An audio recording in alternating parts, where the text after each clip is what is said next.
Hi and welcome back for some spacey and geeky bullet journal art. In my previous bullet journal video I said I would go for a simpler design in the future, but in the end I've always liked these kind of space themed designs in a sort of flat style, and I couldn't resist coming up with my own designs. If you know the fake space tourism posters by NASA, then you know what kind of design I was going for. I also really wanted to try using gouache in my bullet journal. I was hoping that if I used the thick application, it would warp the pages a little less than my watercolors. I found most of my reference images for these paintings on Pinterest. I will try to condense all of these paintings into 2 or 3 minutes, but I actually spent between 1 and 2 hours on each of them. This one here is my monthly spread and I painted it with my cheap gouache. I didn't want to use my professional gouache for these paintings, but in the end I discovered that my cheap gouache is so old by now that it has started to dry out and the binder is separating from the paint. It was not a fun painting experience. I ended up switching to my professional Holbein gouache paints later on. I also tried using my acrylic markers on top of the gouache, which didn't work out too well, at least not on the cheaper gouache. They were fine on the more expensive Holbein gouache later on. The acrylic markers were really dry on top of the cheaper gouache, so I ended up shaking them or attempting to pump more paint out of them, and then it would all rush out and form a big puddle on my journal. So I ended up making a big mess on the later pages. In particular, you can see one of the pens leaking right now. So these pages were mostly a challenge in terms of my supplies, but thankfully they all ended up looking good in the end. We are close to finishing the first page. I stuck relatively close to my reference image, except I didn't like how the astronaut looked. So I changed that and just sort of freestyled something. For the second page I wanted a spaceship that's heading towards the sun, or a very stylized version of the sun. I used gouache for the background and then my acrylic markers for the ship. I didn't want to use my markers for the background as well because I was afraid of running out of paint if I used them for such a large area. Unfortunately, my markers absolutely did not want to be used on top of the gouache for the sun. I used 2 different reference images for the design of the spaceship. This part was actually a lot of fun to draw. I'm sorry that it's shaking so much. I think I'm pumping those acrylic markers off to the side trying to get more paint out of them. I also had a clear plan for how I wanted the rest of the page to look. After I was done with the spaceship, I just used some of my blue gouache to paint the titles for the days of the week. And then I used the acrylic markers to add the days of the week and to outline the titles. I stuck mostly to using orange, yellow, red and blue for my monthly spread and for this weekly spread, and it's a color combination I really like. I don't have much more to say about this design, so I would just jump in with the commentary again for our next weekly spread.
For this page, I had the idea to paint all of our planets in our solar system, minus Pluto.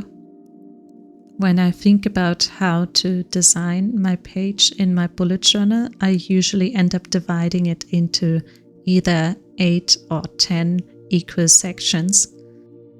I do not merge the weekend days, so I always work with 7 days of the week, and I like having an area for a to-do list that is independent of any specific day. I had a couple of stylized reference images for these planets, but I'm afraid they probably look nothing like the originals. Earth in particular didn't turn out too well, but you can clearly make out Great Britain, Ireland, Sicily, Florida, and the Suez Canal. In my defense, I was mostly painting by memory. I did not go back to look at actual photos of these planets to see how close or how far off I am, so please consider any mistakes to be artistic liberty. I think my favorite planet of all of these is Venus, but I may paint them again in watercolors at some point and take it more seriously then.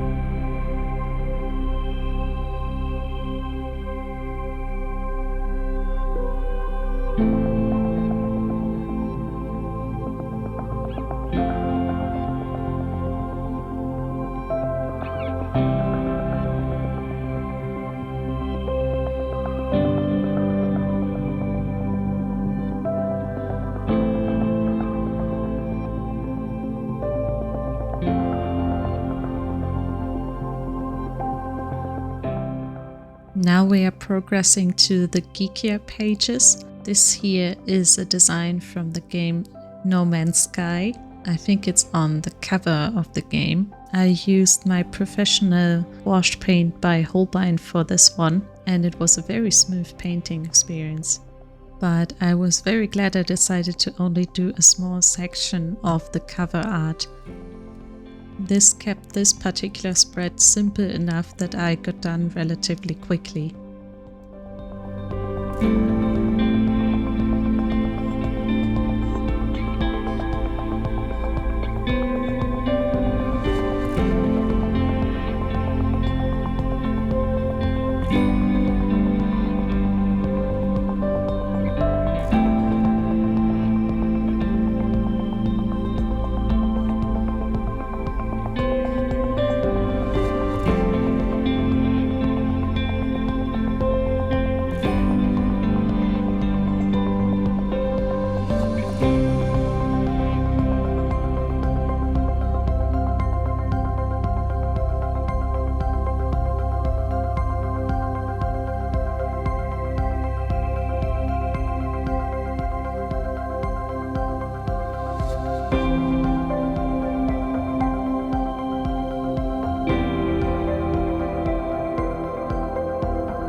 For my final weekly spread, I was inspired by a Star Wars poster that I saw.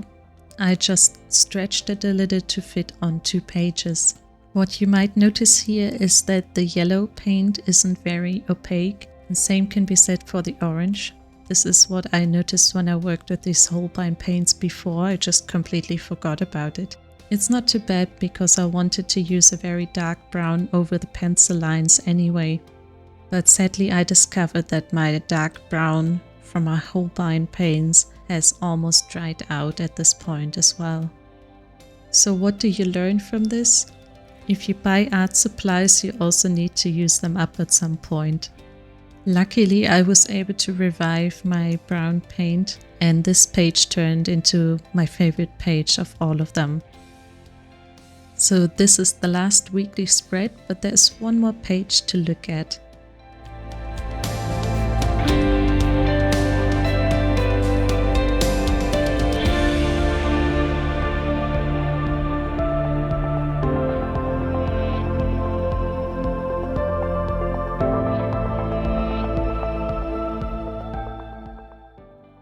I like to include a little monthly review page.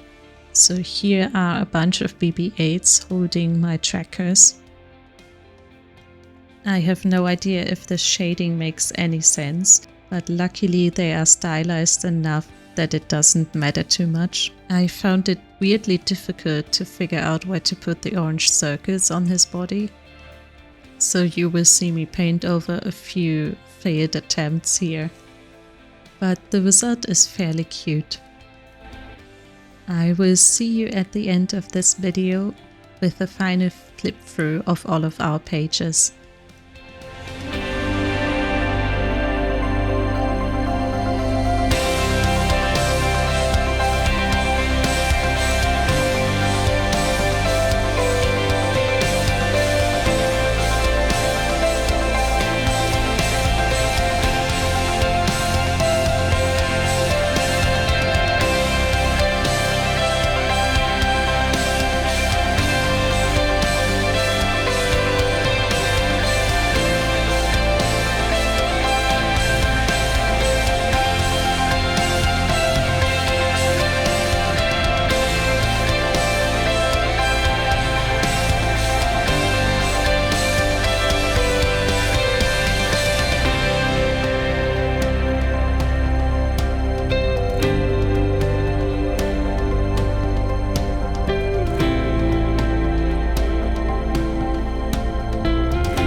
So here we are. Which of these pages is your favorite? And have you done these kind of space-themed designs before? If you were to freehand draw Earth, would you include Florida or not?